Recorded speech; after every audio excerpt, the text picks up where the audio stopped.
پچھلے دنوں گزشتہ چند مہینے پہلے گجرانوالہ میں گیا. ہمارے پنجاب کا ایک بہت بڑا ضلع ہے, وہاں میں ایک چھوٹا سا گاؤں جسے پٹی بگو کہا جاتا ہے. میں اس گاؤں میں چلا گیا, مجھے ناشتہ کرنا تھا. ناشتے کے بعد لوگ ملے, انہوں نے کہا جی ہمارے قبرستان میں ایک شہید دفن ہے, اگر آپ وہاں پہ چلے جائیں تو ہمیں خوشی ہوگی. پہلے تو وقت کی قلت کو دیکھ کے جانا نہیں چاہتا تھا, پھر اللہ نے دل میں بات ڈالی, میں قبرستان میں چلا گیا. اس کے قبر کے اوپر ایک تختی لگی ہوئی تھی. اے دنیا کے لوگوں, پرمٹ کے لیے جانے دینے والوں, گلی محلے کے لیے جوانیاں لٹانے والوں, اور لائسنس کے لیے ساری زندگی لڑائیاں لڑنے والوں, اپنے الیکشن کے لیے ایک دوسرے کو مارنے کی دھمکیاں دینے والوں, آؤ صدیق کے لیے جان لٹانے والے کا, عائشہ کے لیے زندگی قربان کرنے والے کا ذکر کر رہا ہوں. جب میں اس کی قبر پہ گیا تو وہاں پہ کتبہ لکھا ہوا تھا, وہاں پہ تحریر لکھی ہوئی تھی کہ اس قبر کے اندر قاسم چودھری نام کا بندہ دفن ہے, لیکن اس کا دھڑ یہاں پہ دفن ہے اور اس کے سر کا آج تک پتہ نہیں ہے کہ وہ کہاں ہے. میں حیران ہو گیا. میں نے اس کے گھر والوں سے پوچھا کہ قاسم چودھری کیسے شہید ہوا. انہوں نے کہا 90s کی دہائی تھی, وہ گجرانوالہ سے لاہور جاب کے لیے جا رہا تھا. گھر والوں نے سمجھا کہ اپنے آفس چلا گیا, آفس والوں نے سمجھا کہ گھر چلا گیا. وہ سالار تھا, سپاہ صحابہ کا امیر تھا, وہاں سے اسے راستے میں اغوا کر لیا گیا. 1 مہینے کے بعد اطلاع ملی کہ وہ نہ گھر میں ہے نہ دفتر میں ہے. جب ڈھونڈا گیا, اس کی بہن کو کسی نے بتایا کہ سبزدار تھانہ لاہور کے اندر ایک لاش ملی ہے. جب اس کی بہن دیکھنے کے لیے آئی, اس نے دیکھا کہ دھڑ تو ہے, سر نہیں ہے. پولیس والوں سے پوچھا, انہوں نے کہا چند دن پہلے یہ ملی تھی, ہم نے لواری سمجھ کر اسے دفنا دیا. بہن کہنے لگی مجھے اس کے کپڑوں کی حالت بتاؤ, مجھے اس کی پاکٹ کی حالت بتاؤ, والٹ دکھاؤ, اس کا رومال دکھاؤ, اس کی پگڑی بتاؤ. جب دکھایا گیا پہچان گئی کہ یہ میرے بھائی کا بٹوا ہے, اس میں میرے بھائی کی تصویر ہے. اب ان سے کہنے لگی آپ نے قبر تو میرے بھائی کی یہاں لاہور میں بنا دی, میں تو اسے اپنے ساتھ گجرانوالہ لے کے جانا چاہتی ہوں. پولیس والوں نے کہا کہ اے بہن کیوں اپنے مردے کو تکلیف دینی ہے, وہ یہاں دفن ہو گیا ہے, اللہ کے سپرد کیجئے اور چلے جائیے. جب جانے لگی تو پولیس والا مذاق میں ہوٹنگ کرتے ہوئے کہنے لگا اس بہن کو کون بتائے کہ اگر آج اس کے بھائی کے اس قبر کو کھودا گیا اندر سے کیڑے مکوڑے نکلیں گے, اندر سے لاش کا نام و نشان نظر نہیں آئے گا. جب یہ بہن نے سنا تو وہ ڈٹ گئی. وہ کہنے لگی پہلے میں نے اللہ کے لیے چھوڑ دیا تھا, لیکن اب دنیا کو بتانے کے لیے واپس آئی ہوں, جو صحابہ کا غلام ہوتا ہے اس کا کفن بھی میلا نہیں ہوتا. جو صحابہ کا غلام ہوتا ہے اس کا کفن بھی میلا نہیں ہوتا. پولیس والوں نے انکار کر دیا. جج صاحب نے اسے اجازت دے دی. عدالت کا پیج لے کے آئی. ڈی ایس پی صاحب, ایس ایچ او صاحب, علاقے کے سارے امن کمیٹی کے لوگ, عام کارکن, عام لوگ اکٹھے ہو گئے. اب پولیس والے جب آئے وہاں پہ, کسی نے اپنے ناک پہ ہاتھ رکھا ہوا ہے, کسی نے رومال رکھا ہوا ہے, کسی نے چہرہ چھپایا ہوا ہے. کسی پوچھنے والے نے پوچھا ایسا کیوں کر رہے ہو؟ وہ کہنے لگے ابھی قبر کھودیں گے, ہم نے لاکھوں قبریں کھودی ہیں, ہم نے ہزاروں مردے اکھیڑے ہیں. ہر قبر سے بدبو آتی ہے, ہر قبر سے کیڑے مکوڑے نکلا کرتے ہیں. ہم اس لیے پہلے انتظام کر کے آئے ہیں کہ جب یہاں سے بدبو آئے گی ہم اپنی ناک کو اس سے بند کر لیں گے, بچ جائیں گے اس بدبو سے.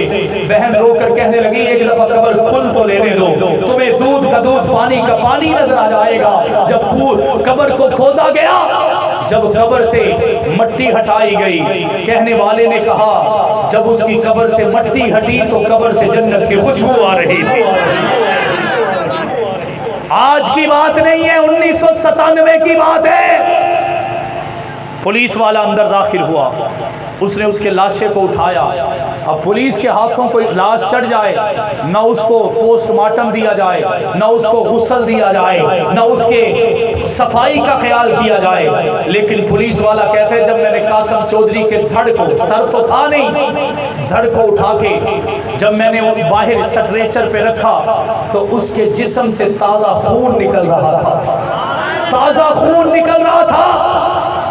اس کے لاشے کو گجرانوالہ پہنچایا گیا.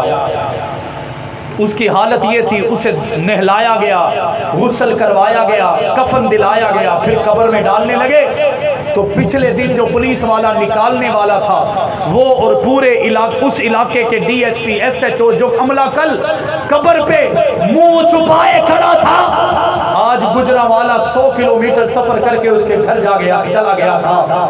بہن نے پوچھا کیا لینے آئے ہو؟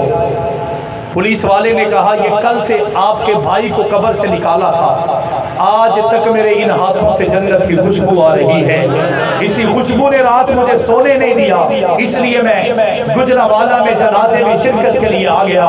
ڈی ایس پیز اور ایس ایچ او سے پوچھا کہ تم کیا لینے آئے ہو؟ وہ کہنے لگے ہم معذرت کرنے آئے ہیں، ہم نے بڑی قبروں سے مردے نکالے، ہمیشہ بدبو آئی، کیڑے مکوڑے نکلے، لیکن آج قاسم چودھری کو دیکھ کر ہمیں لگتا ہے یہ خود بھی سچا ہے، اس کا قائد حق نواز جنگی بھی سچا ہے، اس کا مشن بھی سچا ہے۔ میں نے کہا جب ایسے لوگوں کی قبروں سے جنت کی خوشبو آئے گی تو پھر ان نوجوانوں کو تم اس مشن سے کیسے ہٹا پاؤ گے، پیچھے کیسے کر پاؤ گے؟ جب تک جسم میں جان رہے گی، آسم سارق ہو، علی شیر حیدری ہو، عیسار القاسمی ہو، ضیاء الرحمان فاروقی ہو، علامہ حق نواز جنگی ہو، شعیب ندیم ہو، عبدالغفور ندیم ہو، مولانا اللہ وسایہ صدیقی ہو، مولانا احمد مدنی ہو، کوئی بھی شہید ہو، ڈاکٹر فیاض ہو، اکبر سعید ہو، مفتی سعود ہو، کوئی بھی ہو، جب تک ان کے جیالے، ان کے پروانے پاکستان کی سرزمین پر موجود ہے، حق نواز جنگی کا نعرہ بھی لگایا جاتا رہے گا، ابو بکر کی صداقت کا ڈنگا بھی بجایا جاتا رہے گا۔ ساتھ چلیں گے، پیچھے تو نہیں ہٹیں گے، چھوڑ تو نہیں جائیں گے۔ اب تمامی حضرات عقیدت اور محبت کے ساتھ ذرا بلند آواز سے نماز والا درود پاک پڑھ لیں۔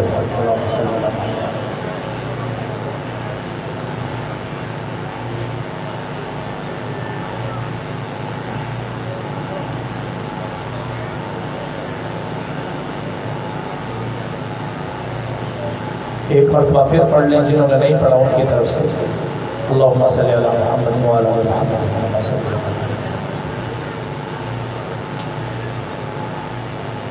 حضور آپ آئے تو دل جگمگائے، حضور آپ آئے تو دل جگمگائے، ورنہ ان لاچاروں کا کیا حال ہوتا، اسیروں کنیزوں پہ کیا کچھ گزرتی، مصیبت کے ماروں کا کیا حال ہوتا۔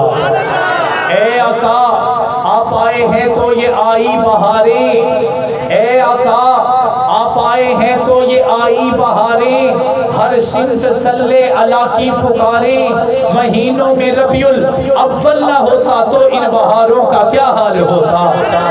اور شاعر کہتا ہے، علماء کی توجہ چاہوں گا، سب انبیاء ہیں سلامی کو آئے، میرے آقا کی آمد پہ سب انبیاء ہیں سلامی کو آئے، یوسف بھی بیٹھے ہیں سر کو جھکائے، سب انبیاء ہیں۔ میرے والد شہید فرمایا کرتے تھے 1.25 لاکھ نبی آ گئے، ذکر نہیں آیا، آمنہ کے در یتیم ابھی آئے بھی نہیں ہیں، زمانے پہ چھا بھی گئے ہیں۔